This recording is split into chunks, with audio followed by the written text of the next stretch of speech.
My name is Jean Wandimi. I am from Kenya and I scored a 96% in my master thesis, and I am so excited. And I want to share about how the journey went, how I was able to score such a high grade coming all the way from Kenya to Germany, how I was first in my class and the valedictorian.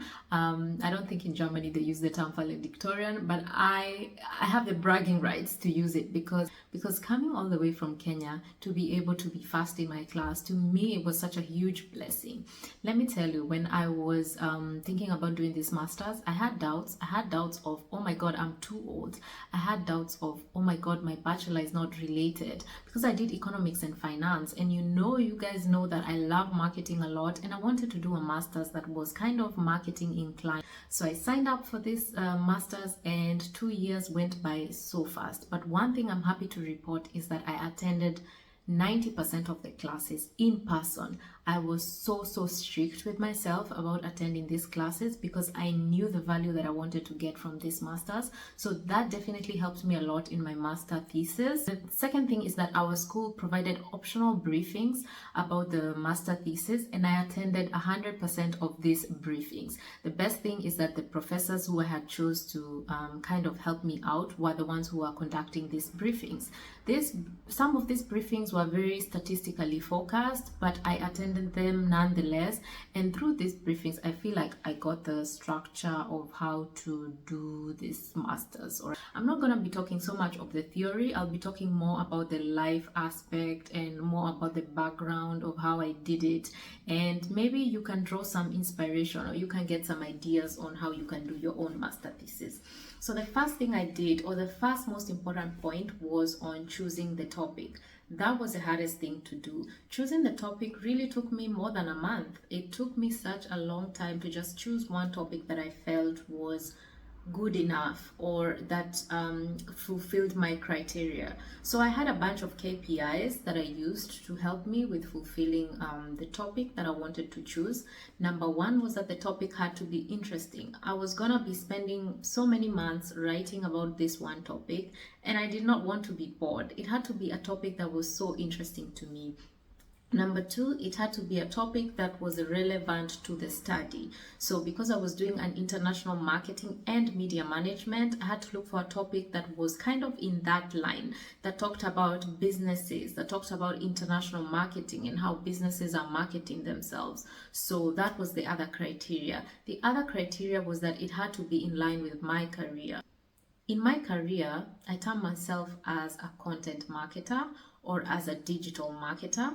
So digital marketing is the umbrella term, and then content marketing is one of the forms of digital marketing that I identify with most because I love writing, I love creating content, I love creating videos and all these things. So it had to be something that was aligned with what I was doing. The other thing was it had to be a topic that I could find research material on, because what good is it if you do a topic and you don't have any data? So I had to use Google Scholar to go and check who else has researched this topic, who else has written on this topic. The other thing I had to do was, or the other KPI was that this topic had to be something that is current. So I wanted to study something interesting, as I mentioned, but it also had to be something current. So I studied content marketing. It's not a new term, but it's something that is in the market a lot. If you're in the digital marketing field, you will see it. And the other thing was that it had to be something I had experience in. So with the company I work for, I've been working in trade fairs for a long time, more than 6 years, and I have experience for that. So I did something to do with trade fair industry in Germany because this is where I'm located currently. The other KPI was that it had to be a topic that I have contacts in. This is one thing I forgot to mention, because I would choose different instruments to collect data, and one of the instruments perhaps would be to do a survey or to interview people, and I needed strong networks in whatever I was gonna study. So that was the most important thing. So that was one of the most important things that I did, and I picked content marketing because I had a good network of people who could help me. My LinkedIn was active and I was actively trying to get people there. The other KPI I wanted to fulfill is something that I would get support for from my professors. So I knew the professor's strengths because I had been attending each classes, and I knew which professor I could contact for this. So even when I was choosing my supervisors or my professors, I knew what type of strengths they have and what I would contact them for. And I quickly realized that professors are there to guide you. They are not there to like spoon feed you everything. And I have to say, some point of the process was a bit frustrating, but I learned that if I structure myself well, then the professor will know what to support me with. Rather than me going to them and saying I need help with this whole thing, I asked them very leading questions and very specific questions. So that was another KPI. The last and important KPI was that this is something I want to include in my CV. It's something that I would reference and I can use, and this was something that I thought was in line with what I was studying. My topic was how content marketing is transforming the marketing of trade fairs in Germany. And this topic I felt really ticked all the boxes. So definitely I drew something in lines of a Venn diagram that the thing that I was studying or the topic that I was speaking had to be in line with all that. At first I wanted to do something related to AI because it was the hot topic at the moment, but it didn't fulfill all the criteria. And then later I thought of many other topics. I thought about influencer marketing and exploring influencer marketing, and I thought that was a great topic, but finally I chose the topic that I have. The next thing that I did, and maybe it's a tip to help you, is that for me, I'm really somebody who can change my self-concept at any point. I can morph my identity in many ways that serve me. I can be quote unquote delusional, as people like to call it, and I believe that there's some positivity and there's a positive aspect to being delusional. And delusional most time is used in a wrong derogatory way, but I felt like I deluded my mind to believe that I was an author or I was a researcher. Indeed, the first day I started writing, I was already a researcher. So I really tapped into that self-concept and mindset shift of being an academic or being a researcher and being an author, and I decided I'm gonna dive into that world even if I wasn't so familiar. So for context, when I did my bachelor's degree in Kenyatta University, of course I did a thesis, but to be honest, up to date, I don't even remember how I did that thesis. I just remember I wrote about M-Pesa and money markets and how M-Pesa is transforming financial something in Kenya, but I don't even remember doing the research or even following the scientific method. And I told myself, you know what, I'm already here, I might as well do a good job. That's a good problem to have. That's a good thing and a bad thing. I'm this type of person who is very competitive. I want to excel in situations that I am in, or at least I want to excel into things I throw myself in. And I also have this laser sharp focus. Like if I decide, okay, I'm studying, I really just want to focus and I go deep. Or okay, I want to work, I'm going to go deep in that job. And this is what I did with my master's. And I really dove into that world, and I told myself, Jean, you're in Germany anyway. You are here to do a master's anyway. You might as well, what we say in Kenya, we say jituma, or send yourself. So that means you might as well deep dive into that specific thing that you have been called to do by God and just decide to go all in. And this is what I did, and I'm telling you, it really paid off. So yeah, we have chosen the topic, we have entered into the mindset of an author. The next thing was to overhaul my life and to really enter that self-concept. So what do writers do normally? Writers normally set apart a time and a place to write, and they have this writing habits. So I would have this quote unquote writing retreats by myself. Sometimes I would go to the library. Luckily in Germany, you can just get a library card if you're a student and go to any library for free and have these hours of deep work, deep uninterrupted work, where your phone is in your bag. You don't have to look at your phone and you're just typing away, kind of deep work. So I did this a lot. I did these sessions a lot with myself. I also had friends and colleagues who we were working together. So I had one colleague and classmate who we would bounce ideas off of each other, and this really helps me in my master's writing thesis process. She really helps me a lot because every week she would check in on me and I would check in on her and I would ask her, where are you having any problems? What do you think of my topic? And at the time, honestly, we didn't know what we were doing because we were just like students. We didn't have all the answers. And if you know how crazy it is to write a master thesis, It's not really easy, but this kind of checking in on each other really helped me a lot, because there are times when I would slack and she would be like, Jean, how are you with the process? Where are things? Where is your mind? Like, how are things going? Yeah, so she would really check in on me, and I would check in on her, and this is how I was able to do it. The other thing which really contributed a lot is just this normal check-ins with myself verbally, and asking myself, so far, where are we? What do we need? What resources are we need? Are we slacking? Even that self-checking, that self-discipline really helped me. The next and most important thing that I did is the structure. I feel that this is the root of all writing, and my structure really helped me in my master writing thesis journey, because I got an Excel spreadsheet and a Notion board, and I really detailed every single thing and every single activity that I would include in the master thesis writing journey. And I had a checklist of items that I could check every week, and after every check-in I would put it there.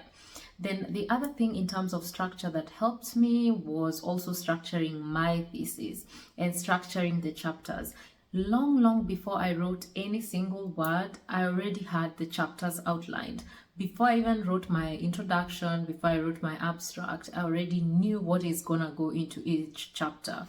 Even if I didn't know in detail and some things would change, I felt like I was already forming I hate to use this analogy, but I was forming the skeleton and I would fill in the meat later. It's not the best analogy, but it really serves to show how writing can be so interesting. And one thing my professor said is that when you're writing a master thesis, it's like you have a jigsaw with 1,000 pieces, and each piece you're looking for a way to fill each piece. And all the pieces might not make sense at the beginning. You might know that, oh, this piece goes at the corner, this piece goes in the middle, this piece goes here. But the more you write and the more you reduce the chaos, the more clearer it becomes. And I can tell you something for free. Writing a master thesis was one of the hardest things I've ever done in my life.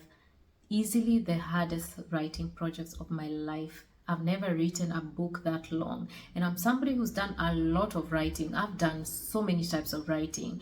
I've written hundreds of articles on the internet for brands, for people, for myself, for my blogs, for social media. I've written so much, but this project, oh my God, it made me doubt myself. It made me doubt my abilities. But every minute I kept remembering my professor's words, this is a jigsaw. This is a jigsaw. Do one thing, do one thing. And also another important thing my professor mentioned that I also have to mention here is that sometimes I had to take breaks, and I had to say, today I'm not even touching that project. Today I'm not touching anything. There are many times I would put my laptop away and not even touch and think about my thesis for like a week. And then I came back to it with fresh eyes. There are times I would write in my house for so long, and then I would feel stuck. And the minute I step into a library or the minute I step into a cafe, things would clear up.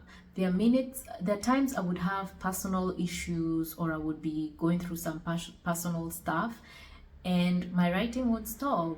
There are times I would have a work project as well, and my writing would stall, but I really tried to have this balance and to set apart time to write.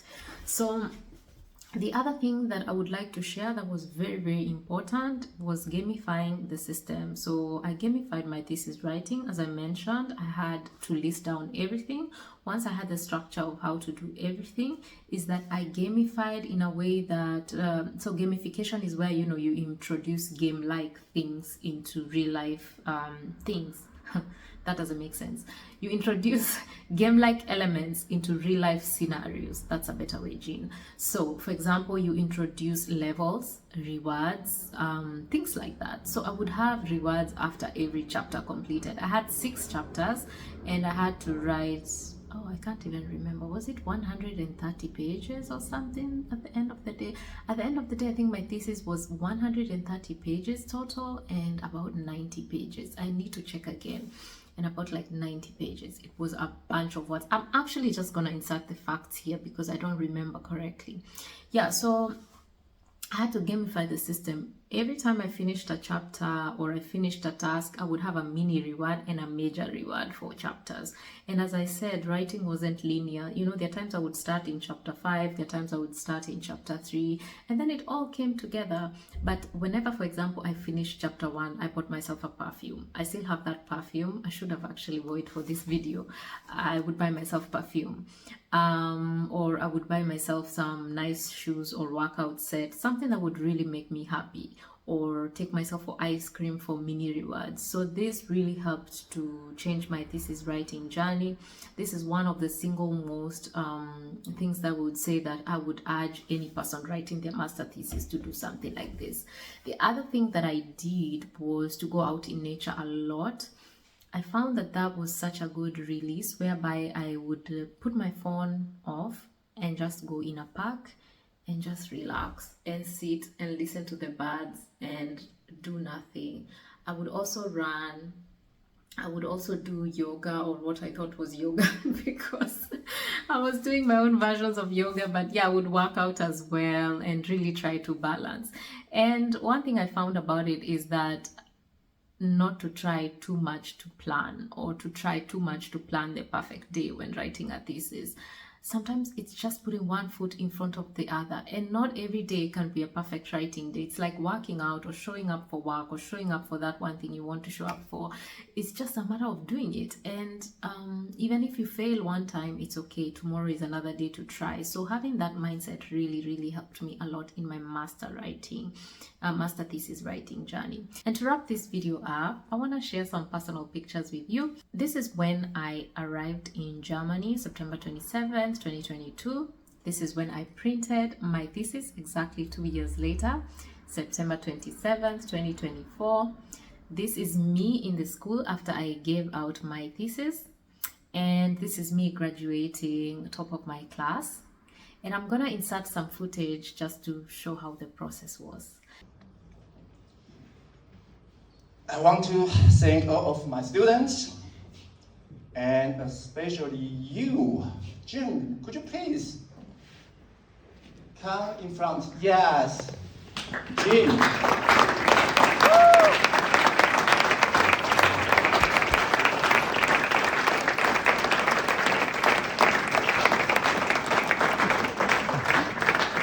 For the honor of teaching you and creating unforgettable memories together.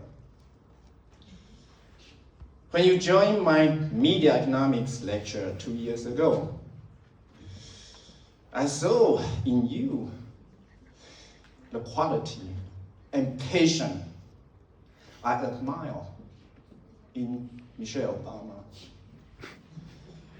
Over 3 lectures and theses, you exceeded my expectations with professionalism, curiosity, and incredible growth. Jim, I'm so proud of you, who you've become. Congratulations, and I wish you continued success.